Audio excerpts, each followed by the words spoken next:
Despite the street protests, the Georgian authorities are unwilling to back down. Prime Minister Irakli Kobakidze accused the European Union of blackmail, but paraphrasing Donald Tusk, most likely unknowingly, said that the purpose of the arrests is not repression, but the prevention of crime. Yesterday, the Georgian authorities began to abide by the law as they understand it and have arrested 2 parliamentary opposition party politicians.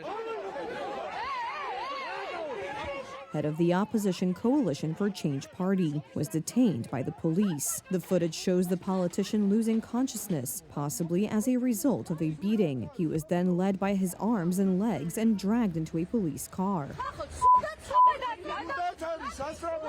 48-year-old Nika Gvaramia was a close associate of President Mikhail Saakashvili and the Minister of Justice. Other opposition politicians were also detained, among them Aleko Elisashvili, leader of the Strong Georgia Party and leader of the Dafioni Youth Protest Movement. According to agency information, at least 6 opposition members have been arrested. The arrests were condemned today by U.S. Secretary of State Antony Blinken, calling them cruel and unjust.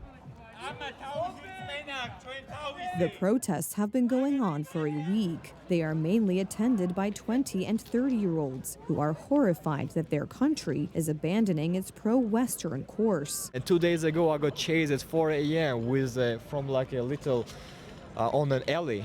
From the back, from nowhere, I heard somebody hit my head. It was like a policeman. And thank God that I had a helmet. And now they are banning helmets also. They're banning helmets, gas masks, and any type of equipment that may prevent us from their bullets, their fists, and everything. So they just want to destroy us and take us to crumbles. The message is very clear. Everybody here was born under free Georgia, a democratic Georgia, and we understand that until we fight till the finish, which is having the fundamental values of the West, which is democracy, fair government, fair judges, we're not going anywhere. This tyrannical rule that comes from the North, from many centuries ago, has always been a nightmare for us, and everybody standing here wants one thing: freedom and peace, and we will never let propaganda take that away from us. Thank you everybody in the West that is watching right now, that is listening. Please stand by Georgia at this time, because we do not want to be in the shackles of the northern dictator that is trying to take us away at this point.